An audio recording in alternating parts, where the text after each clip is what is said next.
Assalamualaikum warahmatullahi wabarakatuh. Apa kabar Anda semuanya?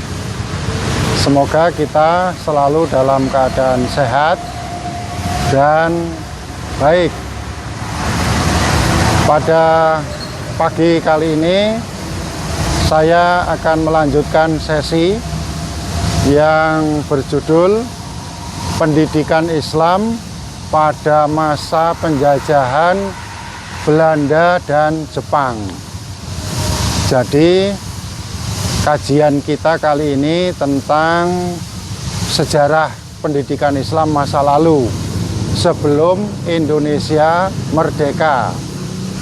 Semoga pembahasan ini bisa menarik perhatian Anda dan sekaligus kita dapat membedakan bagaimana praktek pendidikan Islam pada masa penjajahan Belanda tersebut kalau dibandingkan dengan masa pendudukan Jepang, sekaligus bisa kita bandingkan dengan masa sekarang. Agar sistematis saya akan menguraikan satu persatu, yaitu dimulai dari kebijakan pemerintah kolonial Belanda terhadap pendidikan di tanah air kita. Belanda membuat kebijakan tentang pendidikan itu sejak abad ke-19 bagian akhir, di mana Belanda mengeluarkan sebuah aturan tentang irigasi, imigrasi, dan edukasi. Pada bagian peraturan edukasi itu, Belanda membuka sekolah-sekolah rakyat yang menerima pendaftaran bagi para pribumi, termasuk juga para bangsa Eropa. Di bagian pribumi ini Belanda membuat perbedaan persyaratan, di mana kebanyakan yang diterima adalah para keluarga atau anak-anak dari pejabat, pengusaha, dan tokoh masyarakat. Sementara untuk rakyat kecil masih banyak yang tidak berkesempatan untuk mendapatkan pendidikan di sekolah rakyat. Setelah itu kemudian Belanda juga melakukan berbagai macam pengawasan terhadap praktek pendidikan di tanah air. Misalnya jamaah haji yang dari Indonesia mau berangkat ke Mekah itu harus melalui seleksi. Juga ada tes baik lisan maupun tertulis. Setelah praktek haji ditunaikan, dilaksanakan, kemudian jamaahnya kembali ke tanah air, Belanda juga menguji lagi apakah ujiannya itu berupa kesetiaan terhadap pemerintah Belanda maupun kemampuannya di dalam agama Islam.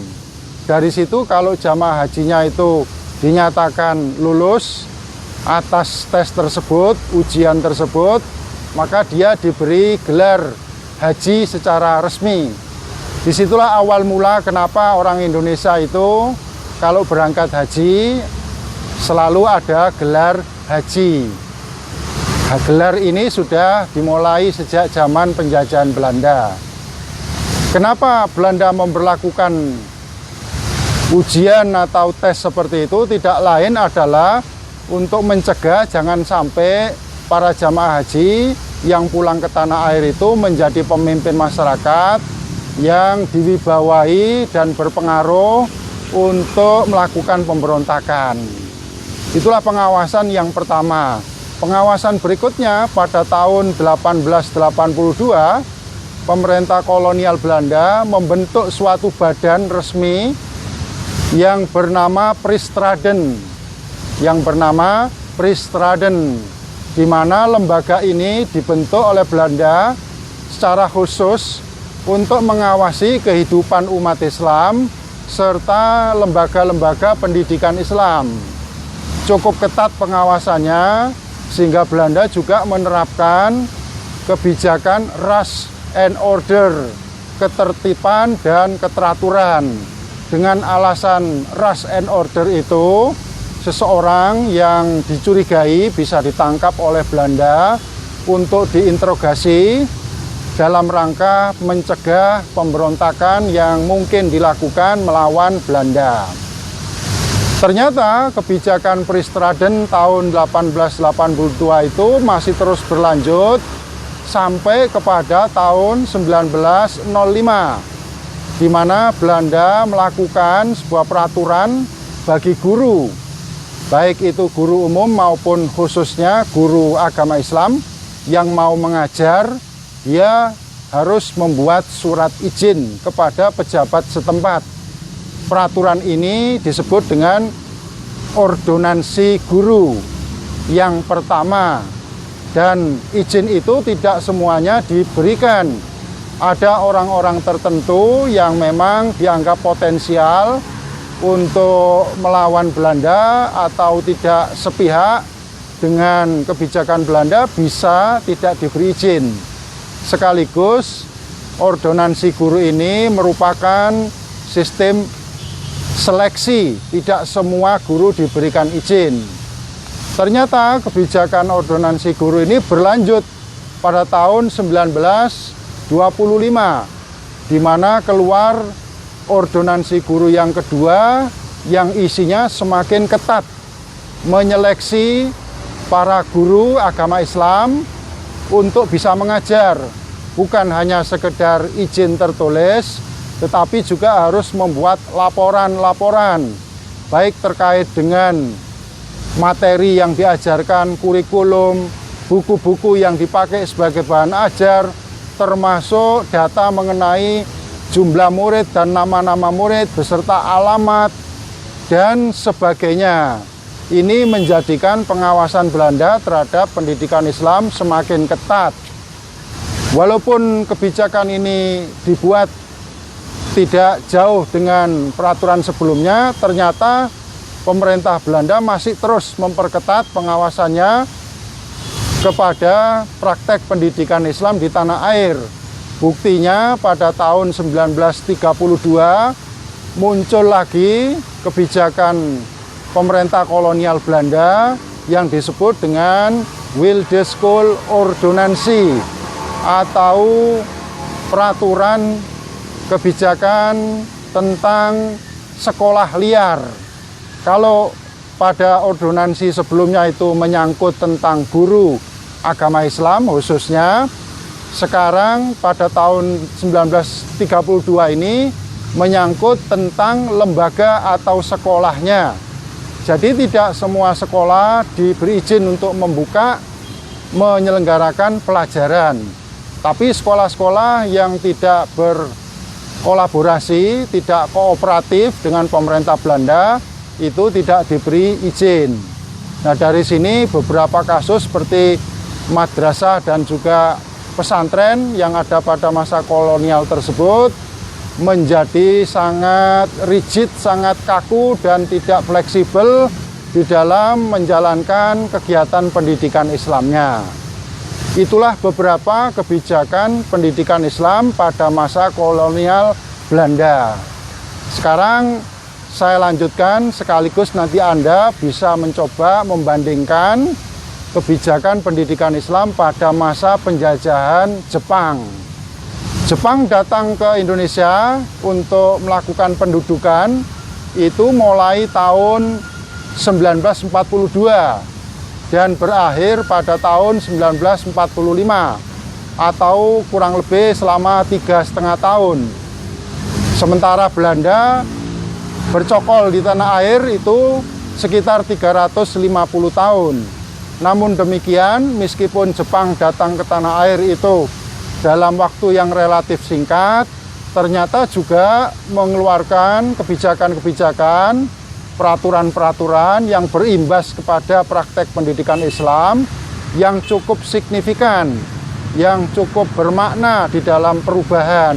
Apa itu? Di antaranya adalah pada masa awal kedatangan Jepang di tanah air tahun 1942, itu Jepang langsung melakukan penutupan sekolah-sekolah. Walaupun tidak lama, beberapa minggu dan beberapa bulan, berbeda-beda antara satu sekolah dengan sekolah yang lain. Namun Jepang membuat sensor terhadap buku-buku pelajaran dan kurikulum yang berbau kolonial Belanda itu dihapus dan diganti dengan kurikulum yang mendukung pemerintahan Jepang. Termasuk di sini adalah bahasa Nippon yang juga dipopulerkan oleh Jepang. Tulisan-tulisan, reklame, buku-buku yang bertuliskan bahasa Belanda itu dihapus dan diganti dengan bahasa Nippon. Dan pada akhir penjajahannya, pendudukan Jepang tahun 45 itu dikembangkan bahasa Indonesia. Selain itu, Jepang juga melakukan penyeragaman sekolah. Kalau pada masa Belanda itu terdapat diskriminasi sekolah antara pribumi dengan Eropa dan bangsa asing. Lama waktunya berbeda-beda, tapi pada masa Jepang itu diseragamkan. Untuk SD 6 tahun, SMP 3 tahun, SMA 3 tahun, perguruan tinggi 4-5 tahun, semuanya sama, tidak dibedakan antar warga negara, baik itu pribumi atau asing. Selanjutnya yang menarik pada masa pendudukan Jepang ini adalah masuknya perintah seikere atau membungkukkan badan 90 derajat mirip dengan rukuk pada waktu sholat dengan menghadap ke arah timur matahari terbit untuk menghormati Kaisar Jepang Hirohito. Ini dibiasakan juga di sekolah-sekolah bagi murid-murid yang mau masuk kelas. Sebelumnya diadakan senam atau taiso, kemudian nyanyian-nyanyian Jepang, kimigayo. Baru kemudian apel itu selesai, diadakan latihan-latihan perang, sembunyi di bunker-bunker, kemudian murid-murid disuruh menanam pohon jarak karena getahnya bisa dijadikan pelumas untuk senapan senjata Jepang, sehingga suasana Jepang ini lebih mencekam daripada masa penjajahan Belanda. Selain itu, yang penting dikemukakan di sini adalah peranan guru agama yang pada waktu penjajahan Jepang dimobilisasi untuk menjadi militer sebagai pasukan garda depan untuk melawan sekutu dalam Perang Dunia Kedua.